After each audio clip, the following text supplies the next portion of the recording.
Hi friends, I am Dr. N. Chandrasekaran, retired commerce professor.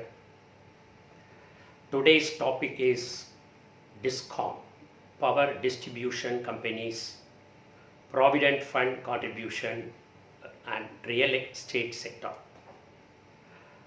In my previous video, that is in part 1, I just explained about MSME sector and the relief offered by the government. As we are all aware that our Prime Minister on May 12, 2020 announced 20 lakh crores relief packages to revive our Indian economy amid COVID-19 pandemic. This is called as Atmanirbhar Bharat Abhiyan, Self-Reliant India campaign. This is our motto. As a part of this 20 lakh crore relief packages, how much is segregated to Discom companies? Now we will discuss. Discom, DISCOM, distribution companies, that is power distribution companies. There are two companies. One is power generation and transmission companies and the other one is power distribution companies. The name itself indicates the meaning. One is power generation. It generates the power and transmits to the next company, that is power distribution companies. At present, the power distribution companies is in a turbulent phase. Severe financial crunch is faced by the distribution companies. The cash inflows severely hit due to coronavirus and subsequent lockdown announced by our government. The industrial as well as commercial operations stopped during that lockdown period. There is great reduction in demand for electricity. So the receivables are outstanding. The distribution companies are not in a position to collect the receivables. The distribution companies in turn should pay the liability to the power generation companies, that is called payables. That is the liability. It amounts to the tune of rupees 94,000 crores. In order to revive the power distribution companies, the central government through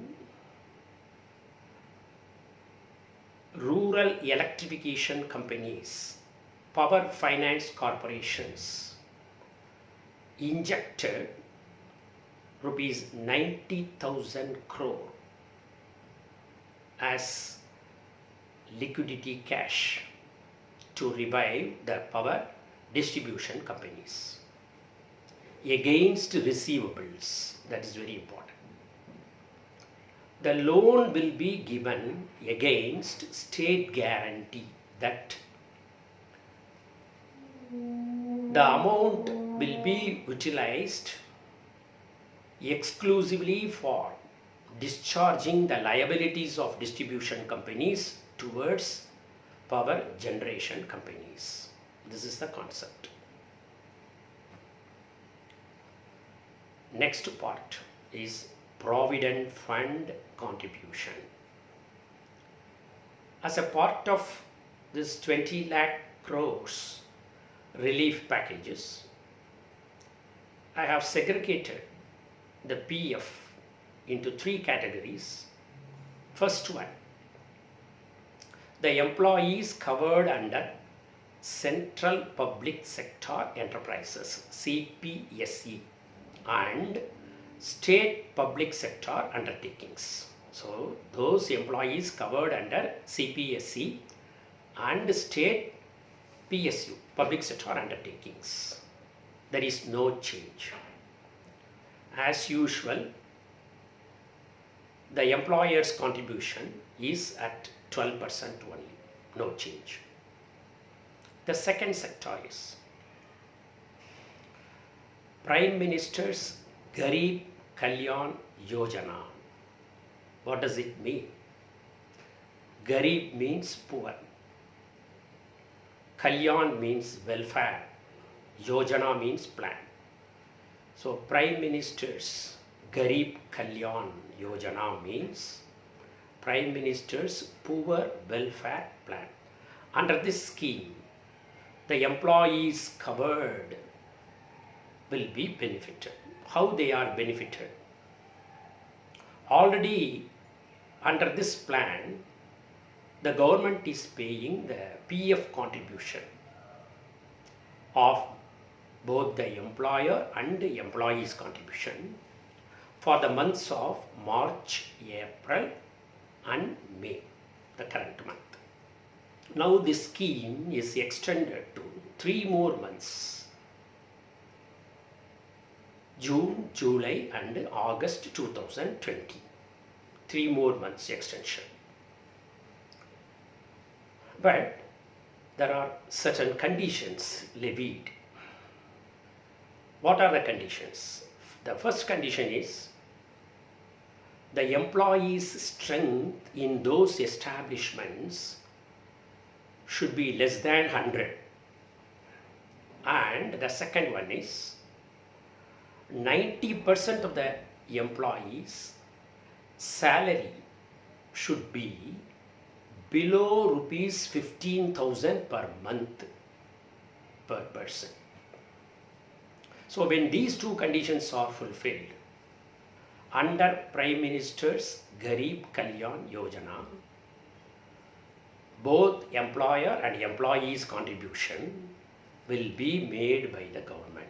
That is 12% employer contribution and 12% employee contribution. In total, 24% will be paid. Who are all benefited? 3.67 lakh establishments and 7.22 lakh employees are benefited. It relieves rupees 2,500 crore. This is the second scheme. The third one, third sector under PF, those who are not covered under the previous two, that is CPSE and the State PSU and Prime Minister's Garib Kalyan Yojana. That means the employees contributing under statutory provident fund, the organizations covered under Employees State Provident Fund Organization, ESPFO. For those categories, the contribution by the employer as well as the employee is reduced from 12% to 10%, a reduction of 2%. It gives a great relief to the employers to the tune of 6,750 crores, just a 2% relief. The employers need not contribute to the employees' provident fund account to the tune of 2% because it is reduced from 12% to 10%. At the same time, the employees' contribution to the same statutory provident fund is also reduced from 12% to 10%. What's the reason? The reason behind is it allows the employees to save more money. The take-home salary of the employees will improve. The purchasing power will also in turn improve. So as to increase the cash flow of rupees 6,750 crores.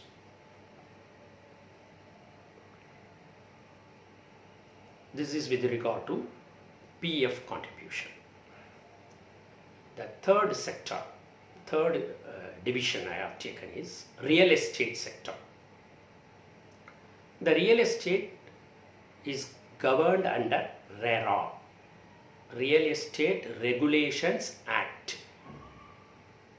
Under this act, certain conditions are levied. The builders should follow the rules and regulations framed by the RERA.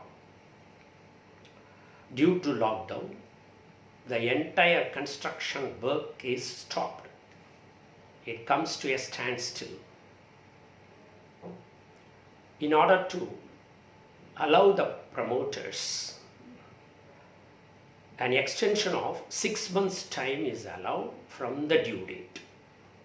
So 6 more months' time is allowed to complete the project, complete the construction work and handover of the flats. This is for real estate sector.